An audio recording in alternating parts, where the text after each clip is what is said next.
Hello good morning friends. तो आज हम आप लोगों को ये बताने वाले हैं कि सेबी क्या है।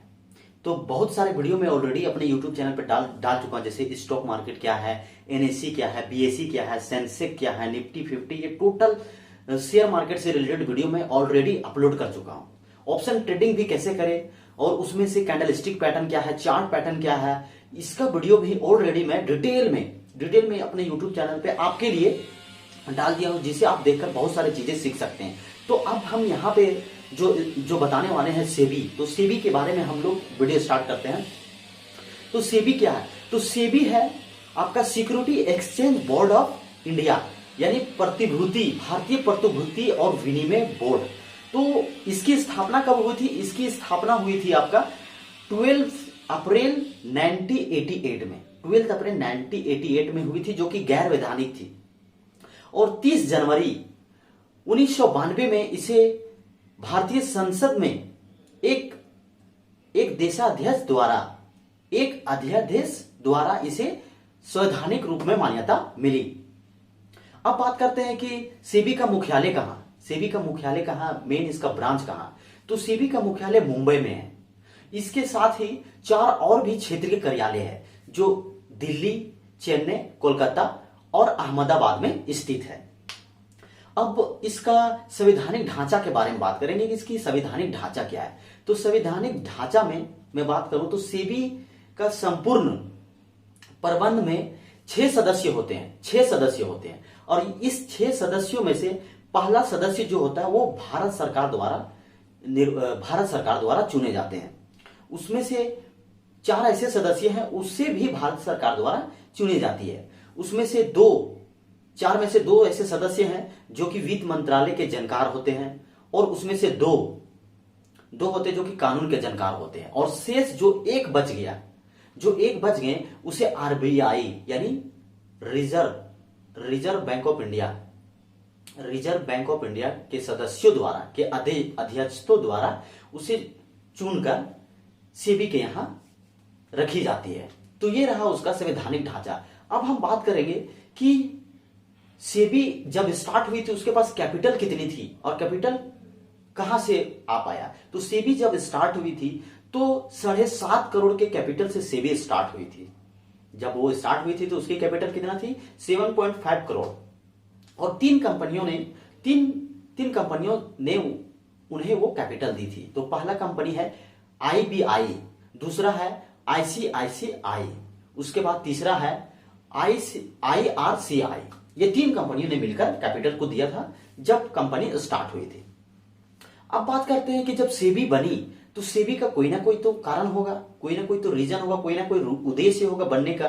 तो इसका मुख्य उद्देश्य कैसे है और किस तरह से सेबी हमारे लिए सेवा प्रदान का काम कर रही है, तो सेबी का मुख्य कार्य क्या क्या है, इसके बारे में हम डिटेल से बात करेंगे। तो सबसे पहले सेबी जो है वो हमारे यानी निवेशकों के हितों का रक्षा करती है। निवेशक कौन हुआ? हम सब हुए जो कि इन्वेस्ट करते हैं। निवेशक यानी इन्वेस्टर। तो हम लोग निवेशक हैं, हम लोग इन्वेस्ट करते हैं। तो जो भी पैसे हम मनी इन्वेस्ट करते हैं उसकी देखरेख कौन करती है? सेबी करती है। उसके बाद इसका काम दूसरा है पूंजी बाजार का विस्तार करना। पूंजी बाजार अब होता क्या है?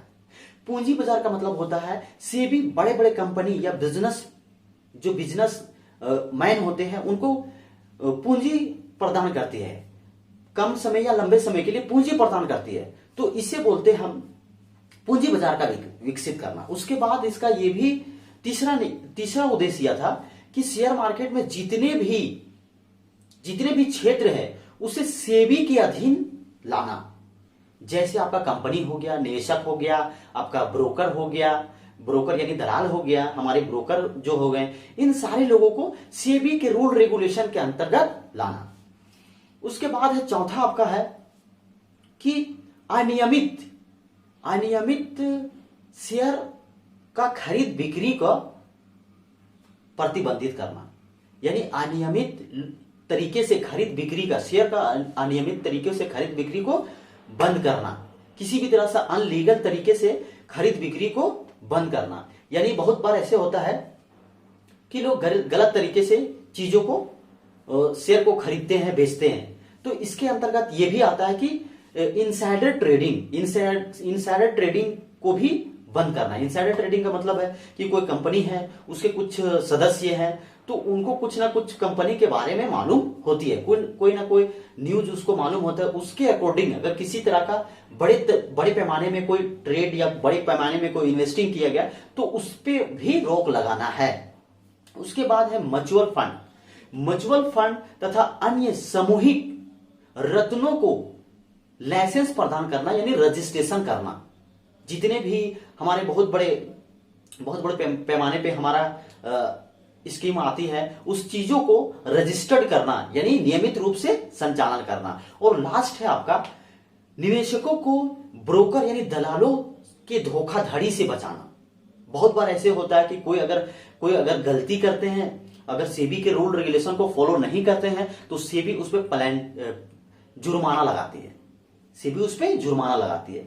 तो अभी रिसेंटली आप देख सकते हैं, पेटीएम देख सकते हैं, पेटीएम किस तरह से वो चीजों को पालन नहीं कर रहा था, तो देखा उसमें क्या बोलते हैं, किस तरह से उस पे जुर्माना लगाया गया, किस तरह से उसको बैन किया गया। तो ये सारी चीजें रियल एग्जांपल है कि सेबी हमारे लिए क्या क्या काम कर रही है। यानी पूरे शेयर मार्केट को, शेयर बाजार को, यानी भारतीय अर्थव्यवस्था को, यहां पे बोला जा सकता है भारतीय अर्थव्यवस्था। क्यों? क्योंकि भारतीय अर्थव्यवस्था को मापने का पैमाना क्या है आपका, निफ्टी 50 और सेंसेक्स। और सेंसेक्स किसके अंतर्गत आती है, एनएसई और बीएसई।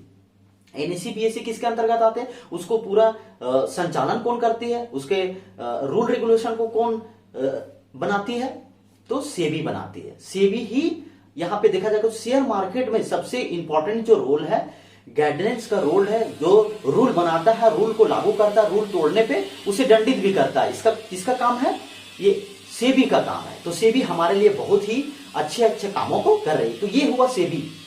तो इस तरीके से हमने ये बताया कि सेबी किस तरीके से हमारे लिए सेवा प्रदान कर रही है और उसका संपूर्ण ढांचा क्या है, कितने कैपिटल से स्टार्ट हुई थी और उसका मेन मुख्यालय कहां है। तो अगर इस वीडियो से थोड़ा बहुत भी नॉलेज आपको मिली, अगर इस वीडियो से थोड़ा बहुत आपको नॉलेज मिली और कुछ आपको ये लगा कि नहीं कुछ ना कुछ तो मैं इस वीडियो से सीख पाया, तो इस वीडियो को लाइक जरूर कीजिएगा और इस YouTube चैनल को सब्सक्राइब कर लीजिए ताकि आने वाला समय में अच्छे से अच्छे वीडियो आप तक पहुंच सके और आप भी अच्छे से एक स्टॉक मार्केटर बन सके या एक अच्छा ट्रेडर बन सके।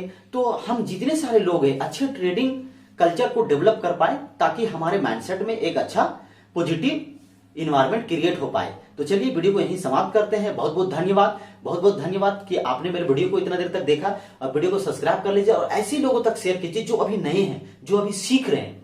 हमारे और आपके जैसे जो सीख रहे हैं उसके तक ये वीडियो को पहुंचाइए ताकि लोग ज्यादा से ज्यादा सीख सके और अच्छे तरीके से ट्रेड कर सके। Thank you, all the best.